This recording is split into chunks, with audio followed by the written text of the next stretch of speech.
because I saw people in my family living to over 100 and just dying in their sleep of nothing specific. Then I saw other people in my family living to 65 and dying of some horrible disease. And you didn't have to be a rocket scientist to realize, wait, I want to be like those folks in my family, not these folks in my family.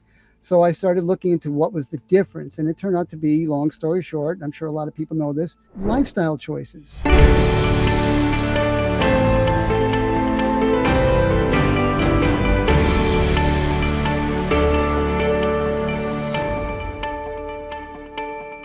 Today, we are privileged enough to be joined by a disease avoidance specialist, DAS. You may not have heard of that before. I hadn't until I stumbled upon Don Bennett from health101.org, really steeped in research, a gentleman that knows a lot about eating, not just a vegan diet, but a raw vegan diet, has really learned and forgotten more about health and nutrition than a majority of us will ever know. And with that, it is a privilege to welcome him to the show.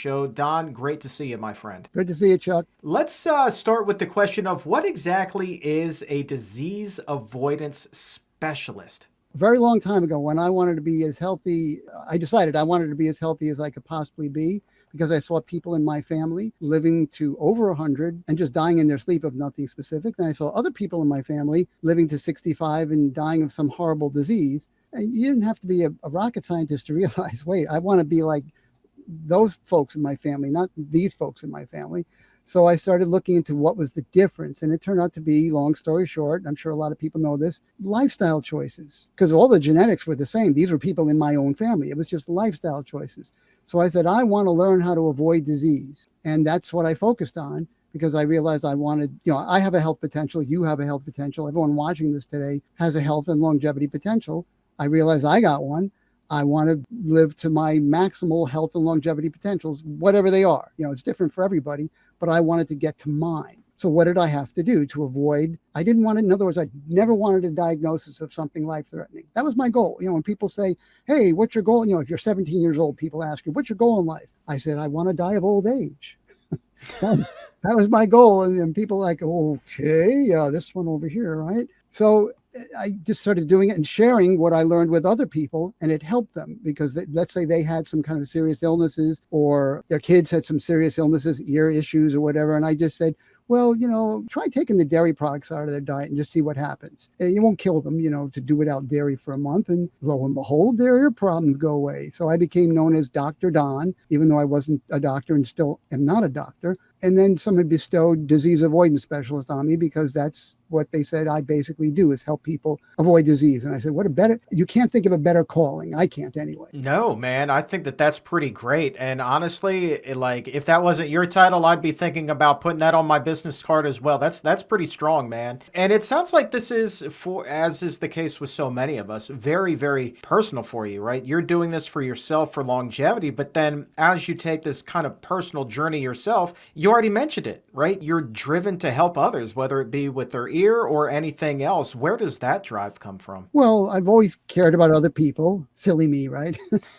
So in caring about other people and wanting to share what I learned, because I saw how much I knew it would help me. I didn't have anything serious to deal with. I just said, I want to prevent those things from ever happening. So at a young age, I started making these changes in my lifestyle practices. But I said, all right, let me share this with other people. Maybe there's other people out there who can see the wisdom of investing for their future health, right? How many people invest for your future finances? Well, everybody does, right? But what about investing for your future health? That's a concept that I thought about and kind of shared with other people. And they said, yeah, that's a good idea. Invest for my future health. Duh. So I just started sharing it with people. And some of the people I was sharing it with, like I mentioned, they had some serious issues. And the serious issues went away when they weren't able to be helped by any of the practitioners they were going to, and they were at their wits' end. And here I just share some basics of health, as I came to call them. Diet and sleep and appropriate exercise and hydration, the sunshine, blah, blah, blah. The stuff we all know about, the basics. But where are we taught these basics? We're certainly not taught them in elementary school. We're not taught them in junior high school or even college. So no one's teaching these things now. I won't get into why they're not being taught as much as they should be. But I said, you know what? Dang it, I'm going to teach it. That's all. I'll teach it. if no one else is gonna. And then I discovered natural hygiene and natural hygiene educators. And I go, oh, this is great. They're teaching it too. But then as I took deep dives into what they were teaching, but I kept my mind open and I said, wait a second, but they're not. And I'll give you some examples in a little presentation that I'm going to do in a moment. But I said, let me be introspective on this. And I was always a very free thinker. My mom taught me, think with your own brain. Do not think with other people's brain. And that always stuck with me. Man, that's a heck of a thing. And I tell you what, mom knows best, right? So let me ask you this. We're talking about in terms of longevity here. I recently had the opportunity to speak with Dan Buettner from the Blue Zones. And one of the things that he really impressed upon me in that interview was that just by making some simple modifications in our life, the average American can live an additional 14 years. And he's like, it's not just 14 years of being sick. It's like 14 quality years of life. Based off of everything that you've read, the research that you've done, are you able to quantify in your mind how many years the average person is actually cutting themselves short just by eating that standard American diet and living the standard American lifestyle? Well, I don't know if I can quantify it to a number. What I can say with certainty is that, like I said before, everybody has health and longevity potential. And if you want to get to that potential, you have to eat the foods of your biological adaptation, live like you would have lived 50,000 years ago, deal with the stresses of today in a way that they won't affect your immune system. And then whatever that is for you, we all have different longevity potentials. Somebody's maybe 100, somebody's maybe 90, best case scenario, right? 90 for this person, 100 for that person. But the point is, both those people will die in their sleep, and they had really great health up until the last moment. So whatever your longevity potential is, I hope people would want to live to it and think about it and what they have to do. But yeah, so just by making a few simple choices, you can add, 10% in years to your life. But going full Monty, the whole 9 yards, you may be able to add 20% of years to your life. Instead of dying at 85, now you can live to 100, but be in better shape at 100 than you were at 85 when you died. So I just share the ways to do this, and then people can pick and choose what they want to do. Yeah, man. All right, buddy. Let's get to this presentation because I'm kind of waiting with bated breath over here. I can't wait to see. So if you want to go ahead and pull that up, the floor is all yours. Okay. Well, this is just a little bit about me. I've been researching health issues for almost half a century. Oh boy, I looked forward to be able to say that one day. Almost half a century of researching. So I'm as old as I am. And I've been vegan for about 48 years, teaching about health for 27 years, raw vegan for about 22, and counseling people and sharing what I've discovered for about 2 decades. But it's important that you understand what I'm basing this all on, and that I've been researching health issues, like I said, for almost half a century, but researching, not studying. And there's a huge difference between the two. And I'll talk about more about that in a second. And I've been employing the ethos of science in looking at what I've discovered. In other words, as a researcher, a really good researcher will employ the ethos of science. And there's my website, health101.org/science. You can read about what I'm going to show you now, the tenets of the ethos of science. Number 1, open questioning. Number 2, no authorities, because what if the authority you're basing everything that you teach on has 95% correct information, but 5% incorrect information? So just no authorities, no biases or personal preferences. That means yours or anyone else's for that matter. I want an honest desire for the facts. There's got to be transparency, and there's got to be a reliance on evidence. And I'm a big one on empirical evidence because, in the things that I studied, there aren't a lot of multiple peer-reviewed, double-blinded, placebo-controlled studies on a raw food diet, let's say, the effects of it. So empirical evidence really plays a big role in what I look at. There should be a respect for rational discussion and an honest desire to peer-to-peer. This is very important. The ability to change your positions when the evidence merits it. All right. So no being stubborn and arrogant about anything. And a good researcher will always be open to this. And here's one I'm very famous for: an intolerance of distortion and misrepresentation. You can frost my cookies really quickly by giving me disinformation and incorrect information, from some industry that has ulterior motives, of course. So we have to be on the lookout for distortion and misrepresentation. And it's important to have a skeptical interrogation of the accepted notions, because there was a time when everyone thought the sun revolved around the earth. That was the accepted notion, right? But today we know the earth revolves around the sun. At least most of us do. And the last one that's really, really important is first, do no harm. Medical doctors take this oath. First, do no harm. Well, anyone that teaches anything about health should take the same oath, I think. Okay, so now, specifically, how am I different from other educators? How about supply and demand when it comes to nutrition? Now, you've probably heard about the concept of supply and demand as it applies to marketing or finances and things like that. But I say it should also apply to nutrition. When nutrition is discussed, like if you go learn about veganism, let's say, and a vegan diet, if they talk about nutrition at all, which I hope they do, it's usually from a supply perspective. Make sure to get X amount of calcium from XYZ foods, right? But we should also look at demand because, for example, if someone has a deficiency of a particular nutrient and they could have never gotten that deficiency 50,000 years ago, it was just impossible. But today it's very possible. In fact, it's easy to get deficiencies of certain nutrients. That's a demand issue. Your body has a demand for an amount of that particular nutrient in order to get that back up to whole body tissue sufficiency. And then you can maintain it, hopefully, with a proper diet. So I just say, think about nutrition from a supply and demand perspective. And what about, have you ever heard about the two categories of nutrients? Now people are thinking, two categories of nutrients, essential and non-essential, right? Nope, they're all essential that I'm going to talk about. But one category is called important and one is called critically important. Now, I've listened to a lot of people speak over the last 20, 30 years, and I have never heard anyone put it in these terms. What's an example of a critically important nutrient for the body? How about oxygen? It nourishes the body. So this is a broad look at nutrients. Oxygen, very critically important nutrient. How about water? Hydration. Not as important as oxygen, but pretty important. Can't go too long without sufficient hydration. And then when you get to the food-provided nutrients, what about sodium? Sodium's a biggie. So big, in fact, that your tongue actually has taste buds on it that's coated for sodium, for salty things, for savory things. So that when you're trying food, let's say, assume you're eating from the wild like we used to, you're going to find the particular bush of that particular food that gives you the most saltiness, that you can get from those different bushes. I see animals eating from the different blueberry bushes in my friend's yard, and they focus on this one bush. And I've been eating from the different bushes. And I'm like, yeah, that bush, the blueberries are sweeter from that bush than the other bushes. So it's possible that they have better nutrition. That bush is, for whatever reason, has better nutrition. So that's why the animals are focusing on the blueberries from that particular bush. So sodium is really important. That's why we have sodium-coated taste buds on our tongue, because it's an electrolyte. And as an example of diluting your electrolytes, you ever hear about long-distance runners running a marathon and they're sweating like crazy, like we never would have in the history of human beings? And what they do is they just keep replenishing with water, but plain water, and they die at the end of the race from hyponatremia because they diluted their electrolytes so much that there could be no more electrical conductivity inside their body, and they just died instantly.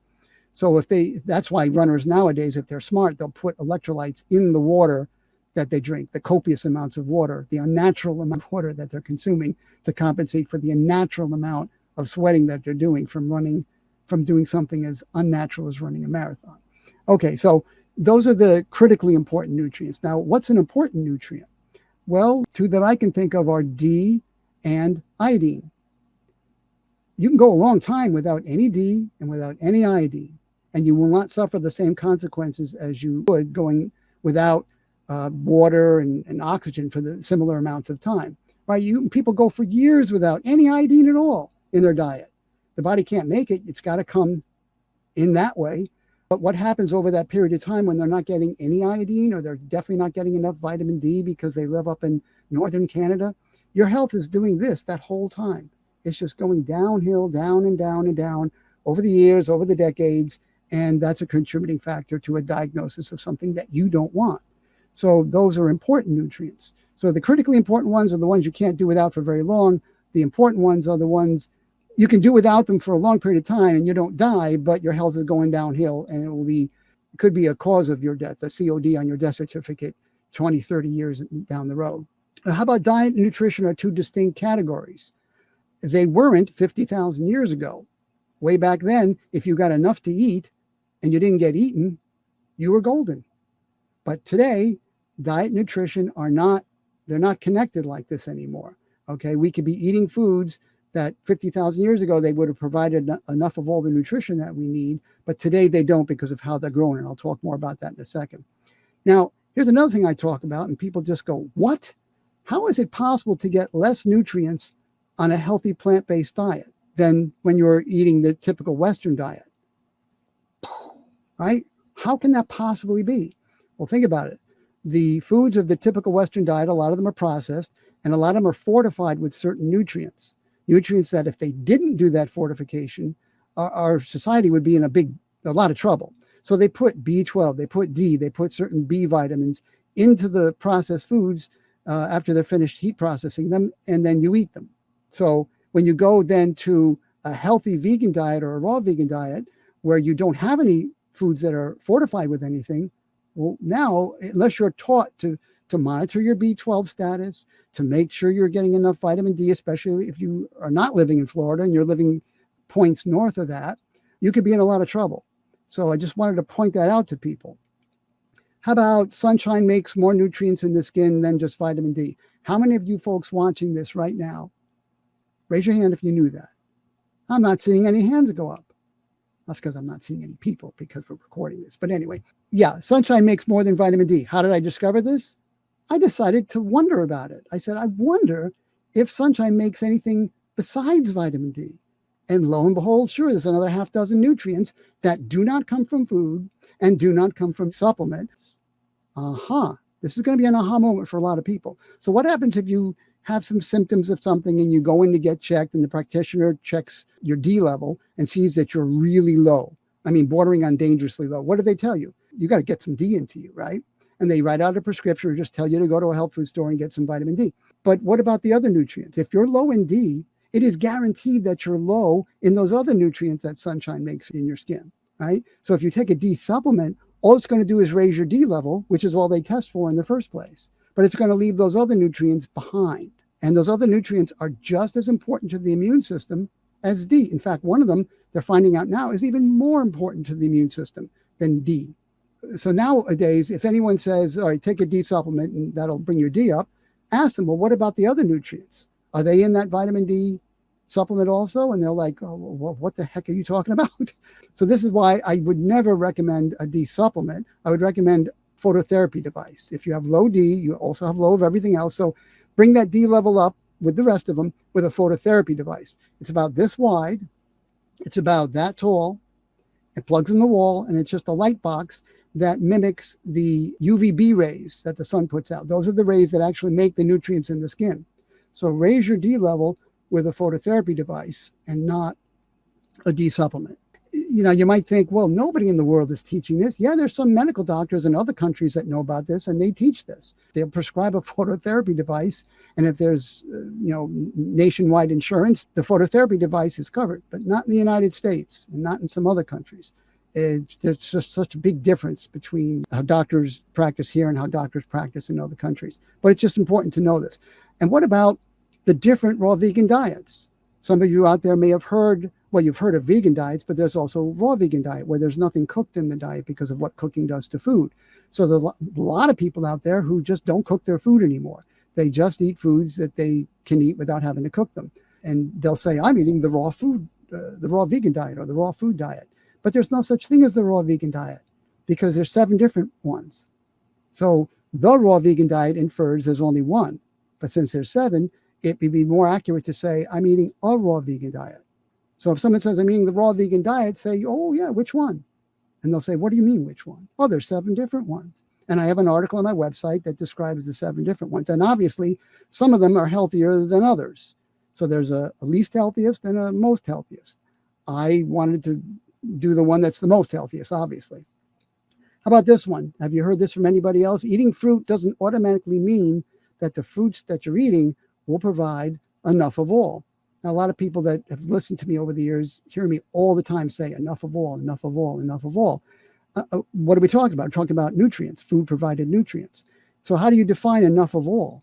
Well, all is just simply all the nutrients that the body needs to get from the outside because it can't make those nutrients themselves. We're talking about the essential nutrients.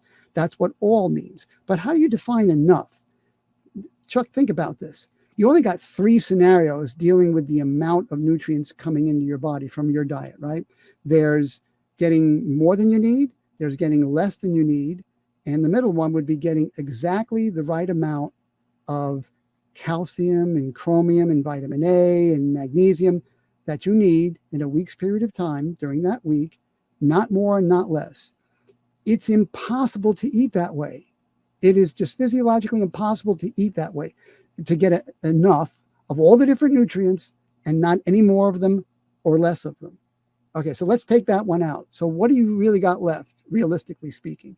When you're eating for nutrients, and you're either going to get more nutrients than your body requires or less nutrients than your body requires, which one do you think your body would choose? Well, it's going to choose, I want to get more than I need, and that guarantees I'll get enough. So that's my definition of enough, getting more than you need. So what does the body do with the rest of the nutrients that it doesn't need? It either stores them or it excretes them in a number of different ways. So that's the definition of enough, is slightly more than you need. Oh, what about this is a huge one. How healthy do you want to be? How many of you have ever been asked this question? I'm going to guess not many, but I ask this to anybody who I work with. First things first, how healthy do you want to be? And they go, well, what do you mean? I said, well, you have a health potential from 1 to 10. 10 is the healthiest your body is capable of being. And everyone has a 10, but somebody's 10, this person's 10 is going to be different from this person's 10, but everybody has a 10. So how healthy do you want to be? Do you want to be a 10 or do you want to be a 9? I've had people say, no, I want to be an 8. I'm like, well, why'd you choose 8? And they'll say, well, because I have a pretty good idea of what I'd have to do to be a 10, and I don't want to do it. I am not giving up my beer. I am not going to start exercising. Okay, so they have their reasons. And I said, okay, no problem. Just understand that on that scale of 1 to 10, the higher up you go in the numbers, the greater your odds of never getting a diagnosis of something serious. So if you want the best odds of never getting a life-threatening diagnosis, you got to shoot for 10 and achieve it over the course of years. You got to get to it. You're not going to get to it overnight. No one is going to get to it overnight, but that's what you're going to be shooting for. Now, what about options? Well, you have way more options if you choose 5. Heck, if you choose 5, now you can eat at fast food restaurants. Now you can overeat if you want. You can drink beer. And if you choose 4, now you can smoke cigarettes. You get the idea. And at 5, by the way, you don't have to exercise at all. So some people's eyes light up. It's like, oh, really? Oh, but 5? I don't know, man. So, but if your health is the most important thing to you and you want to invest in your future health, I know a lot of people who pick 10. And these are the people who are on my Facebook group. And they're like, no, I understand the wisdom of 10. I want 10. I want to get to 10 eventually. And it's easier because you have no options. You have to eat the diet we're all designed to eat. You have to exercise appropriately. Not too much, not too little. You have to get enough sleep, enough nutrients. So it's actually easier because you don't have all those options. All right, how about this one? Do whatever works for you. Have you heard that? Just do whatever works for you. It's actually bad advice. If you're talking about a pain reliever, it works out fine. Because if you're in pain and you take a pain reliever and 3 hours later you're still in pain and it didn't make a dent in it, that pain reliever did not work for you. And you'll know if it worked for you or not pretty quickly, within hours. But what about diet and lifestyle? You're not going to know for many, many decades whether the diet and lifestyle that you're doing now, that you've chosen to do, is going to work for you. And you won't know if it worked for you or not until you're in the last month of your life. Whatever age that is going to be. It could be at 70, it could be at 100, it doesn't matter. The last month of your life, if you're in reasonably good health, and you're like, let's say you're 90 and you're in reasonably good health, and you can pretty much be sure that what you did worked for you. But if you get to 65 and get a diagnosis of something life-threatening, you can be pretty sure that what you did for those many decades did not work for you. And the point I'm making is I'm guaranteeing that you're not going to have access to a time machine to go back to 2023 to choose something different. That's why it's really, really important, because of the amount of time it takes to run the experiment, to make really good choices now based on how healthy you want to be. Is it a 7? Is it an 8, 9, or 10? Okay, and I've said this before, learn as a researcher, not as a student. Students tend not to question what they're taught. They may ask a question of clarification, but they're not going to question what the teacher or the educator is teaching them. Researchers question everything. It's nothing personal, it's just what they do. So if you want to find any incorrect information, learning as a researcher is the best way to do it. I also say to take a first things first approach. Somebody comes to me and they say, hey, what can you suggest? What info can you share with me to help me with my problem? And they have all kinds of different health problems. And I say, well, wait a second. First things first. Regardless of what ailment it is, with one exception, and that being cancer, first things first. Let's look at the basics of health. Because 99 out of 100 times you correct the basics of health and start doing what the basics of health say to do, whatever problem it was, it doesn't matter if it was fibromyalgia, it was some kind of, it was eczema, it was asthma, it was type 2 diabetes, it doesn't matter what it was, it'll generally resolve itself of its own accord over time if you just do the basics of health. And that's a first things first approach. In other words, other people take a different approach. They say, oh, let's do this for this, and we'll do that for that, and we'll do herbs for this, and this herb will deal with this. Well, that's not a first things first approach. That is not getting to the basics of health, not even addressing any of the basics of health. It's more of a remedy mentality.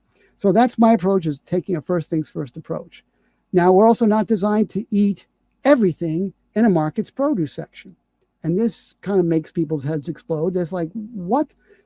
That's the only section I shop in, except the paper products aisle. I will only shop in the produce section, and I'll buy fruits and vegetables. And some people will say, yeah, I just get the ones that you don't have to cook. You could just eat them as is. And I just assume anything there is, quote unquote, our food. And it's not. There's fruits and vegetables there that really aren't our food. And they'll have positive aspects, but they'll also have some detrimental aspects. And my philosophy is, eat a different food that has the positive aspects of that food, but none of its negative aspects, none of its detrimental aspects. And that's very possible to do, as it turns out. So don't assume that anything you see that's sold, because the buyers that work at that store, they're not buying and choosing things to sell in the produce department based on whether it's our food or not. They're buying things based on what will sell. That's basically it. Now, how about this? This is my last one I'll leave you with. The difference between nature growing our food for us and humans growing our food for us. I talk about this all the time, and people never thought about this before. And they're like, yeah, the difference? I'm like, yeah. See, when nature grew our food for us and we ate from the wild, let's say 50,000 years ago, nature grows for nutrition, basically. And then we can get really good at, like the other animals, at figuring out which bush or which tree has the most nutritious stuff. But that's nature growing the food for us. Today, we grow our food for us. And by we, I mean an agri-industry that grows for things like yield and size and appearance and growth rate and pest resistance and shelf life and sugar content. But they're not growing for nutritional content is the key. They're growing for profit. When you grow for profit, you only want to put back into the soil only what you need to put back into the soil. And growers figured out a long time ago that only 3 things had to go back in the soil: nitrogen, potassium, and phosphorus. And that's why you'll see, if you go to a place like Home Depot or Lowe's or a garden center, they sell NPK fertilizers. That's the 3 things that must go back in the soil, bare minimum, for plants to grow. They won't have good pest resistance, but they'll grow. So the only way growers today in the agri-industry can grow crop after crop after crop in the same soils is to keep putting back NPK. But we need more than just potassium and phosphorus, don't we? Where's the other dozens of nutrients that we require from our food that they're not putting back in the soil? So fortunately, there are workarounds to get them today. And we're very fortunate to be able to do that. So there is that difference. So just be aware of that. Here's some recommendations. Number 1, don't follow one educator, because like I said before, what if that educator is teaching 90% accurate information, but 10% inaccurate information? But you're assuming that everything that educator is teaching is accurate. But trust me when I say that 10% of inaccurate information can cause you not to thrive over time. And I've seen it again and again and again and again.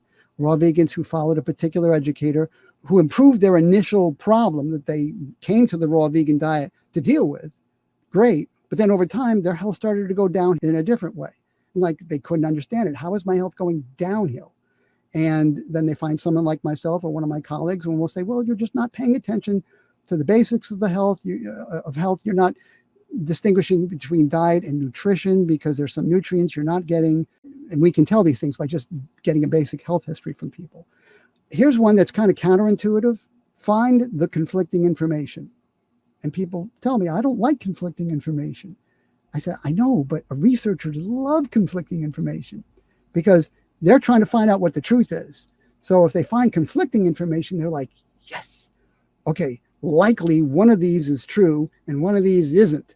Now I got to figure out which one is which. So you should want to find that out too, right? If you're following one of them as part of, let's say, your diet, and you find something that conflicts with what you've been following, you want to figure out, was it the one you're following that's correct, or is it the other one? Because if it's the other one, you're going to switch over to the other one. So that's why, again, don't follow one educator, and find and look for and be happy when you find the conflicting information. So this is why I say multi-source education is the best. And again, be a researcher and not a student. Very, very, very important. Now, here's some suggested reading. If you go to my website, health101.org/love fruit, one word, love fruit. There's a lot of great information there. The other link I'll give you is health101.org/reading. There's a lot of great reading there.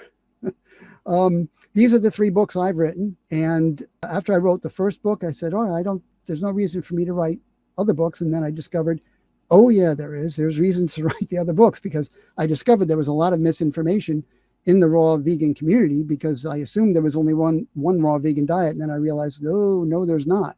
There's people teaching very, very different things with some polar opposite advice in it. So I wrote the other 2. Now, they come in paperback and in ebook form.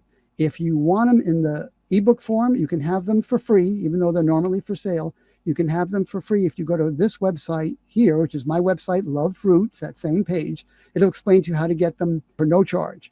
But there's one catch. You have to mention you heard about this on the Chuck Carroll podcast. There's always a catch, isn't there, Chuck? Always, my friend. Right. Always, man. This is my Facebook group, by the way, the Healthiest Raw Vegan Diet. It's got over 4,000 members now. There's a lot of other vegan and raw vegan groups on Facebook. But like I said, there's a lot of different versions of those diets. So check out this one. If you want to ask me a question, you can just tag me in it. Just tag my full name and I'll get alerted that you're asking me about it. And I'm going to leave you with this, my favorite quote of all time. What can do you great harm is what you know that just ain't so. I love it. I love it. What a great presentation. Thank you, my friend. Certainly a lot to unpack here. Number one, let's kind of work in reverse order. I want to go back to what it was you were talking about with that conflicting information. And I think, by and large, as a society, and this is obviously is not just limited to the US, it's like we really pick our camp and we plant our flag there, and we have a really hard time thinking outside the walls of that box that camp is contained in. How did you get comfortable with the idea of looking for that conflicting information and then trying to piece together the truth, as opposed to staying comfortable inside those 4 walls? Well, yeah, there's definitely those 2 paradigms that I've noticed. There are people who, when they find out something that they resonate with, that they like, they stick with it, and they'll put up all their little shingles to defend it and everything if conflicting information comes along. Now, originally, I didn't look for the conflicting information. I didn't think to look for it. I just stumbled upon it. And when I did, that was a huge aha moment for me, where I said, oh, wait, this is opposite of what I've learned from over here. All right, well, which information is the correct information? And then I started finding more conflicting information. And more. The example of the biggest piece of conflicting information in the vegan and raw vegan communities is supplements or no supplements, because there are people in both camps. People will say, no, you don't need any supplements. Not only don't you need them, they're bad for you. Bad. Stay away. And there are other people, then in the other camp is, no, we definitely need certain supplements because of the way the foods are being grown today. So one is basing their beliefs on more of a philosophical perspective. And that's not a good idea to do in general, because we're dealing with objective facts here. We're dealing with science, biology, anatomy, etc. So choose your philosophy. 'Tis better to be safe than sorry. How about that one? That's a good one. So yeah. So when you find the conflicting information, don't be sad, be happy, dive into it. I've got an article on my website about conflicting information and why you should be happy when you find it. I like that. And you just mentioned supplements. That was another thing I wanted to ask you about. That was something you hit on early in the presentation there, specifically about D. But when it comes to supplements, what have you seen in terms of research of actually getting supplement in pill form or liquid form versus you also mentioned getting it in fortified foods? So is there an effective difference between, pill form, liquid form, fortification and food, or getting it from the whole food?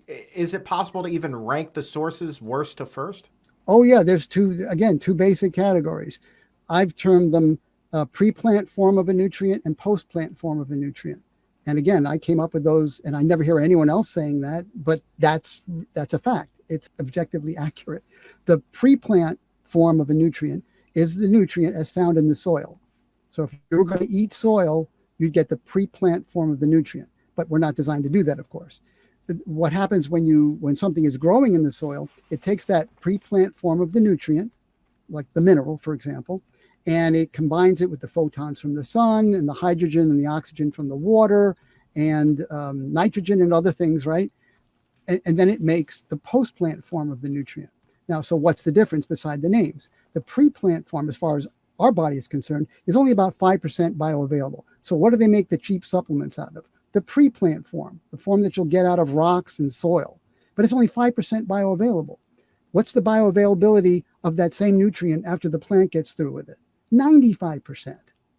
Aha, another aha moment. So that's why it's best to get it from food, because it's 95% bioavailable. But now the conundrum, what if the growers are not putting it back in the soil and you're eating foods that are low in magnesium and low in cobalt? And if it's low in cobalt, your body won't make enough B12 and all this other stuff. There are workarounds, and it's a nutritional supplement. But you don't want the nutritional supplements that are made out of what? The pre-plant form of the nutrient, the cheap stuff. And you can usually tell what those supplements are. They're cheap. They're inexpensive. You want the supplements that are made out of the post-plant form. How would you do that? You'd grow a plant, like let's say barley grass, for example. You'd grow barley grass as a grower that's going to make this into a supplement to sell, but you grow it on kick-ass soil. You're not just putting back in NPK into that soil. You're putting boatloads of everything back into that soil so that the grass is really nutritious. Then you juice the grass, and then you remove the liquid from that juice, and what remains is the solids, the powder. And that's what you sell. And that's a nutritional supplement. So people say, why is that any better than just eating, well, they wouldn't say grass. Why is that any better than just eating the romaine lettuce that you buy in the store? Because of how the romaine lettuce is grown versus how that grass is grown. So if you take that nutritional supplement to a lab, which I've done, and assay it to see if what's in there is, what it says on the label is actually in there, because if it isn't, they're in big trouble. They're going to go out of business, and I'm going to make sure of it. That's the basic difference. So you get more bang for your buck out of the post-plant form of nutrients that you would get from food if it was in the food. Now, if you're growing your own food, you can make sure your soil is kick butt also. Okay, you can put the proper compost on there and whatever you need to put on there and seawater. It's going to be hard to get iodine into there. Iodine is a tricky nutrient. So that's one nutrient that even if you're getting the best green powder supplement made, and there's all kinds, there's all kinds of green powder supplements, and they rank from garbage to the best. So what's the one I use and the one I recommend? The best. But even the best of that won't have enough iodine. So iodine is one of these tricky ones. Vitamin D will not come from any food, not a plant-based food. And B12 is the other thing. Our bodies are supposed to make it. Most of us aren't because we're not getting enough cobalt. We have too much stress.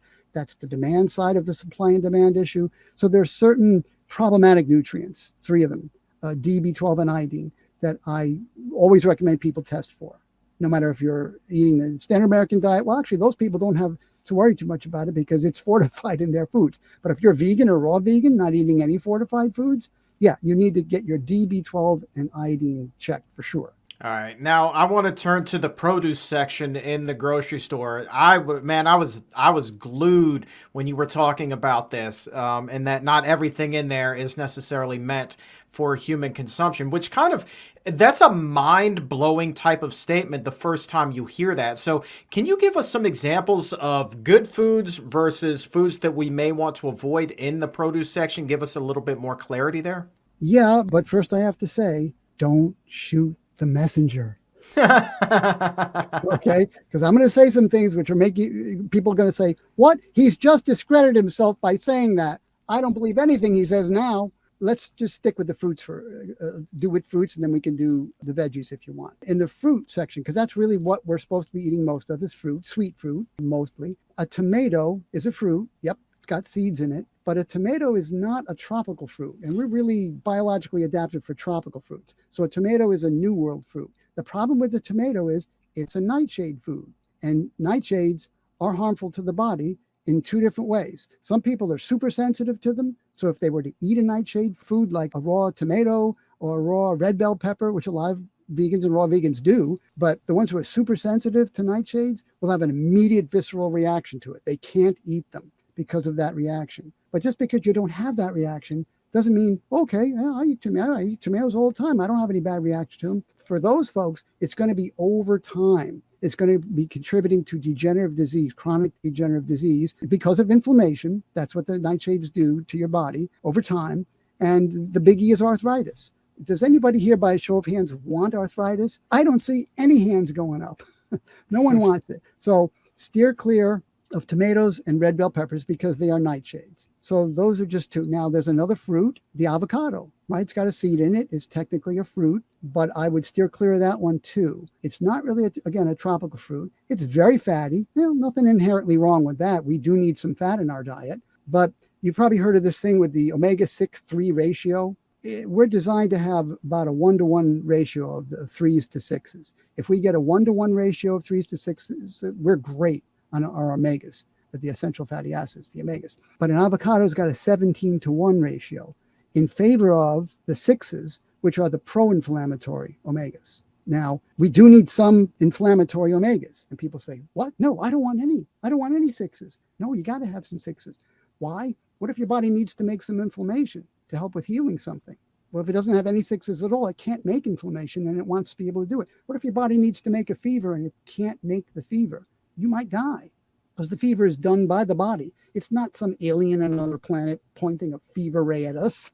Our bodies do these things, and they do them for good reasons. So we've got to be able to support the body's efforts in making a fever or causing inflammation. So the omega-6s help to cause the inflammation, create it when the body needs it. But then when the body doesn't want it anymore, it's got to dial it down. You need enough of the anti-inflammatory omega-3s. So if you're eating a diet that's this high in omega-6s and only this high in omega-3s, a huge difference, not a 1-to-1, not anywhere near 1-to-1. Even mainstream nutritionists would say, don't go above 4-to-1 with the 6s to 3s.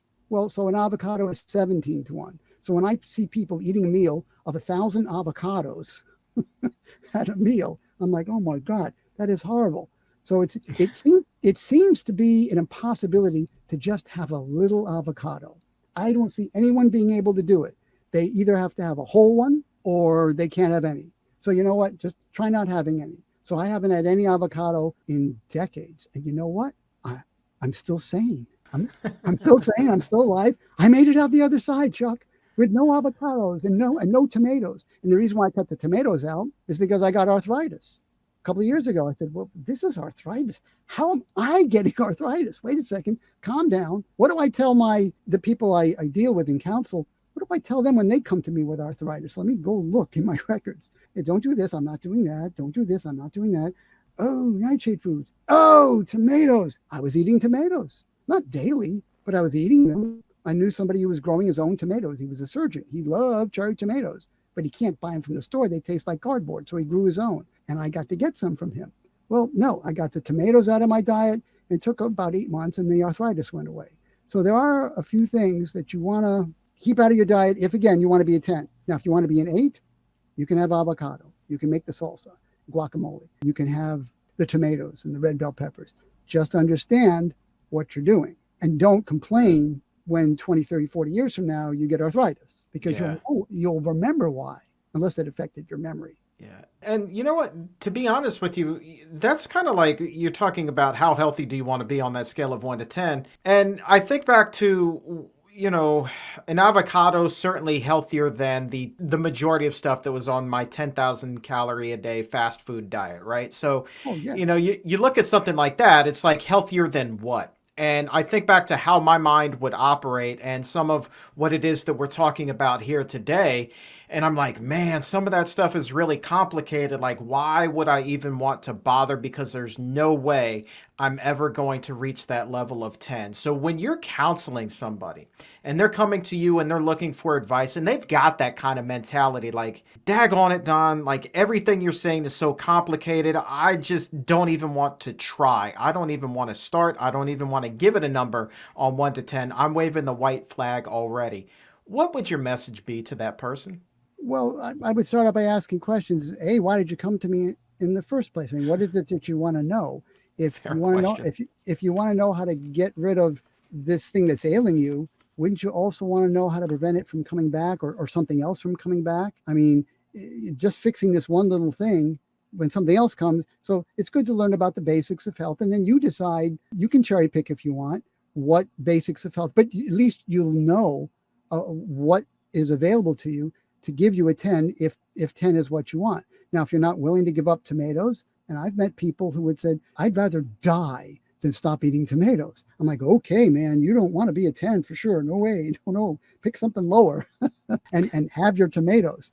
But at least know what you're doing. Now, sometimes I'll say, well, how about just try the experiment?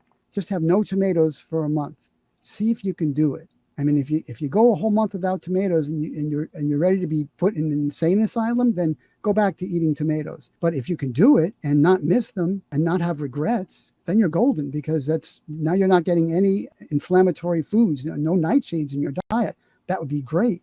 So that I just give people the option. I'm not saying if you don't want to be a 10, don't come to talk to me, man. I don't want to talk to you. No, if you pick a 7, if you pick a 6, I'll tell you what you need to do to be a 6 or a 7 or an 8 or a 9 or a 10. But the point is, most people can tell you what you need to do to be a 6 or a 7. But if you say, no, I want to be an 8, 9, or 10, I want to be a 10, they don't know. They don't have the information. Or they'll say that, well, what I'm suggesting, that will give you 10. But if they're saying take a vitamin D supplement to deal with your D, and it's okay to eat anything in the produce section of the market as long as you don't cook it, well, then you're not going to be a 10, even though they say that will allow you to be 10.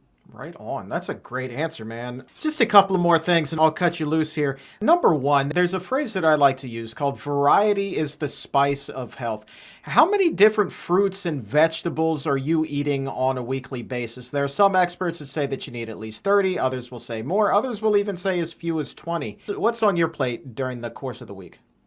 Well, I try always for the tropical fruits, obviously. So I'll try to get my hands on durian, mamey, black sapote. Oh, my mouth is watering just talking about these things. Because when you eat these things, and I've given them to other people, I didn't tell them what they were. They thought it was some kind of recipe I made. I'm like, they asked me for the recipe, and I'll say, no, that's not a recipe. That's a fruit. And they'll say, this is a fruit. This is not a pudding made from a recipe. I say, no, it's just a fruit. This is the most delicious damn thing I've ever eaten. And it's just a fruit, and they're not aware of it. So I'll try to get the tropical fruits into me, because those are the best. That's when I feel the best on a day-to-day basis, just with sharpness of thinking and energy levels.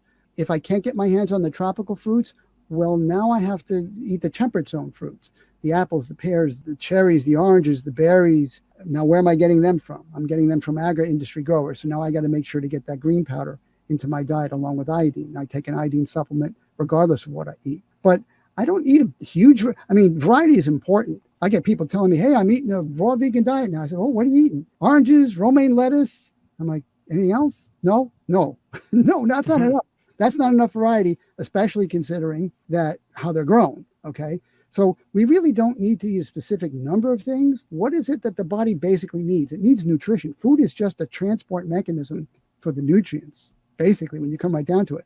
So if we could get all the nutrients we needed from one food, like a univore, like what is that, a koala bear? We could do that. But no, we need some variety, because some fruits will be higher in this and other fruits will be higher in that. And that way our body can point us to different fruits. So when it gets low in this one, it'll point us to that particular fruit, because it knows, because as long as you're eating mono meals like all other animals do, a mono meal is just a meal of one food. So if you eat a meal when hungry of one food until you're satiated, your brain's database gets updated with, okay, he called this thing a banana. That's a wild name. And the brain is talking to itself. That's a wild name. But okay, I'm going to put it down in the database as banana. And it's pretty high in phosphorus or potassium or whatever. It'll make that list. So when it gets low in the things that a banana is high in, it'll point you to a banana when you get hungry. In other words, it'll give you an appetite for a banana, not just hunger, generalized hunger. It'll point you. That's why sometimes you're hungry for something, but it's nothing you're seeing on your counter. And then you'll look over here and go, that one, that's what I'm hungry for. Your body's doing that. You're not doing it. So, but that only happens if you can program your database, and that only happens from eating mono meals, enough of them anyway, like all the other animals do. So you need variety, but even more important than variety is getting enough of all. the nutrients. And final question for you. It seems like you've put an emphasis on tropical fruits here. And so I can see somebody watching this right now and they're like, I'm digging what Don is saying. I'm really loving his messaging. I'm loving the hair. Fantastic. But I got to know, what is it about the tropical fruits that seems to put them at the top of the pedestal for him? So talk to us about the tropical fruits, the nutrient density, why we should really be gravitating toward them. Yeah, we have a symbiotic relationship with tropical fruits. Anybody who's really interested in digging into this, and it is fascinating, there's a book by Tony Wright. The last name spelled Wright. Tony Wright. And he has written a great book. Basically, I think the book is called From the Garden of Eden or something like that. But the tropical fruits have hormones in them. They do, but it's plant-based hormones. It's not animal-based hormones, obviously. Animal-based hormones are not good for us. The plant-based hormones are what we resonate with. That's why we feel so good when we eat them. So you eat a mamey sapote or black sapote compared to eating an orange or a peach or an apple.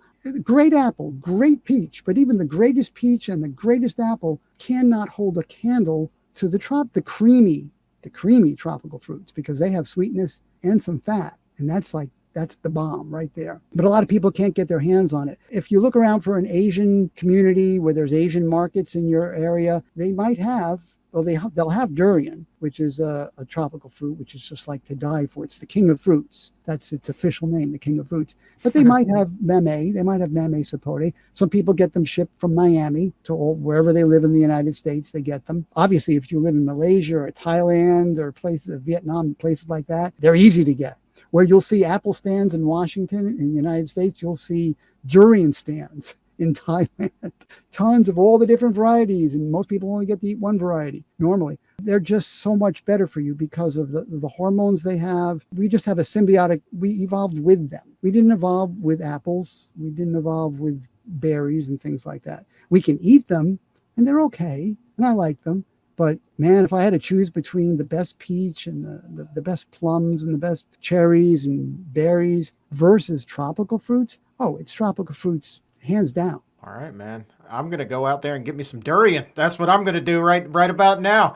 That sounds fantastic. Hey, listen, Don, thank you so much for your time. This has just been really eye-opening, and I love the fact that you have such a thirst for knowledge, and it seems like it's an insatiable appetite. And I just get this sense that as soon as we're done here today, you're going to go out and you're going to try to find some other research that conflicts with something else that you've already learned, and you're going to sink your teeth into that too. And by God, you're going to come out with the truth on the other side, man. So this has just been absolutely fantastic. Thank you so much. Well, thanks for inviting me.